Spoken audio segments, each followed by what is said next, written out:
here to give those famous words is the chairman of the board of the Indianapolis Motor Speedway, Mrs. Mary Hallman George. Ladies and gentlemen, start your engines. There's the command of Mary Hallman George. And the engine roars alight.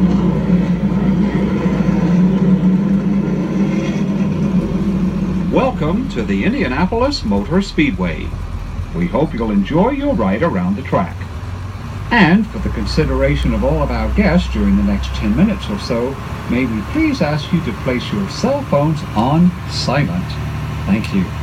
The 500 was held for the first time in 1911, but the track was already in its third year, built early in 1909 as a testing facility for the thriving automobile industry.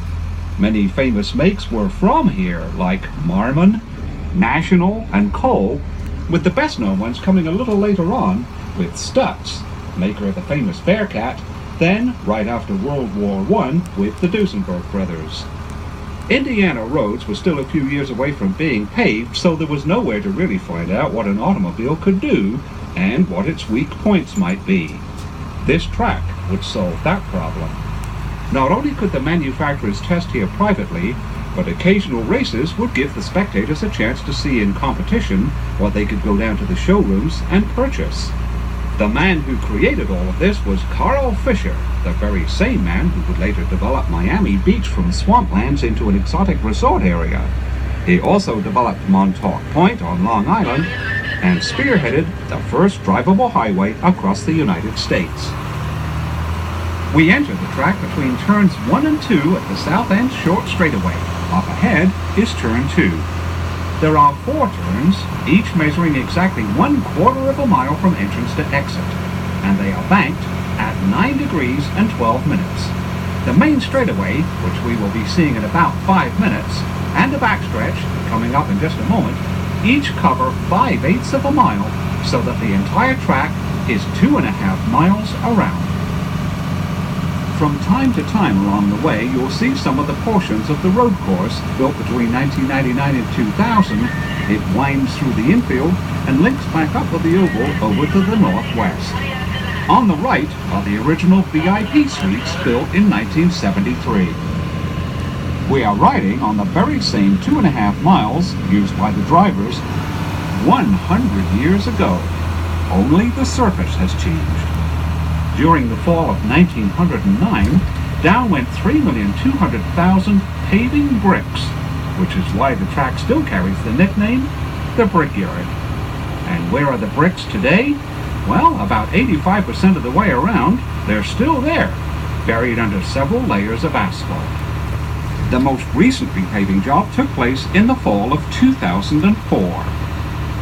If you think you may have spotted a golf course on either side of us, well, you have. It dates back to 1929. It's been revamped a couple of times since, most recently in 1993 by the world-famous Pete Dye, who used to live in Indianapolis. There are now 4 holes inside the track and 14 over on the right. The old course was once a major stop on the PGA Tour, the 500 Open being held between 1960 and 68. Each September between 1994 and 2000, the seniors played here. Up ahead is turn 3, and the 500 drivers will make this turn at more than 220 miles an hour. The NASCAR drivers with cars which are double the weight will go through at about 170 miles an hour. The fastest laps ever completed here by 500 drivers have been right at 240 miles an hour. That means negotiating a 2.5-mile lap in less than 38 seconds.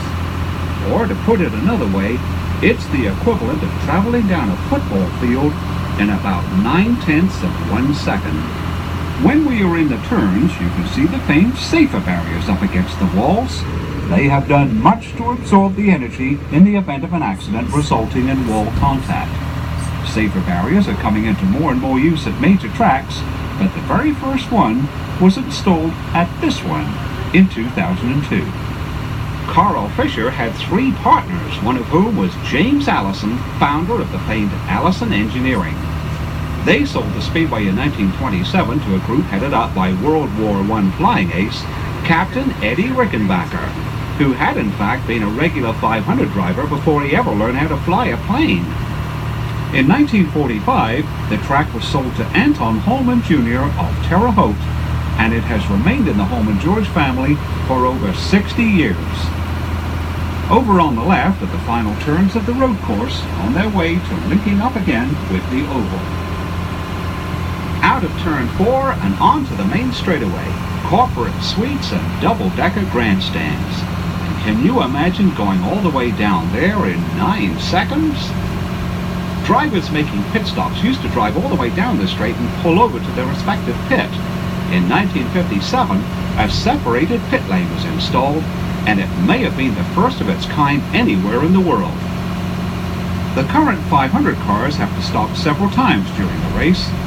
They'll take on fuel and change 4 wheels in less than 10 seconds, and they don't use gasoline. From 1965 until 2006, everyone used methanol. Starting in 2007, the 500 cars have run on ethanol. NASCAR, however, does use gasoline, but blended with 15% ethanol. The tall building on the left is called the Pagoda. It was completed in 2000, and this is where the Master Control Tower stood from 1957 until 1998. And prior to 57, a Japanese-style pagoda occupied this spot. And that's the reason for the current design. This one, however, has 10 floors and rises to the equivalent of a 13-story building.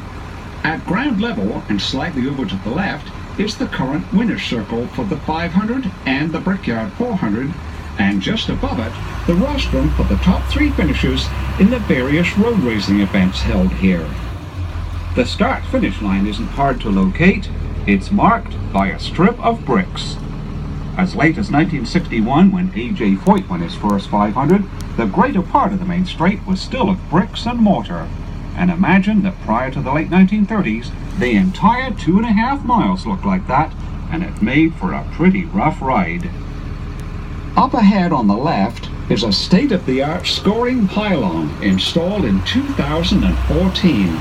It stands just over 92 feet and is capable of stunning light-emitting diode animation and video displays. On the right, we can see the work being performed as part of the ambitious program to update and rejuvenate the massive double-deck grandstands on the main straight. Also up ahead on the left is the entrance to the Speedway's famed garage area and gasoline alley, which, while having changed in appearance over the years, has been at this approximate location since 1914. And we can't see it from here because of the trackside Formula One garages, which were built in 2000. Further down here on the left, just before we enter the turn, is where Victory Lane used to be from 1919 until 1970. Between 1947 and 59, Hollywood actresses were part of the post-race ceremonies, among them, in 1958, a very young Shirley MacLaine. Here we are in the famous Turn 1, and on the infield you can see some more of the road course. That brings us to the south end once again to approximately where we started. A 500 driver at speed would have lapped us, probably about 15 or 16 times. We are open here every day of the year except for Thanksgiving Day and Christmas Day. For your convenience, there are 2 souvenir gift shops inside the museum building and a massive selection of photographs dating all the way back to 1909 in the photo shop up on the 2nd floor. If you'd like a little more history right now, you might enjoy the video in the museum's Tony Holman Theater. Your museum ticket is all you need to get in. Well, that's the tour. Thank you for coming, and please visit us again at the Indianapolis Motor Speedway. How I long for my Indiana home.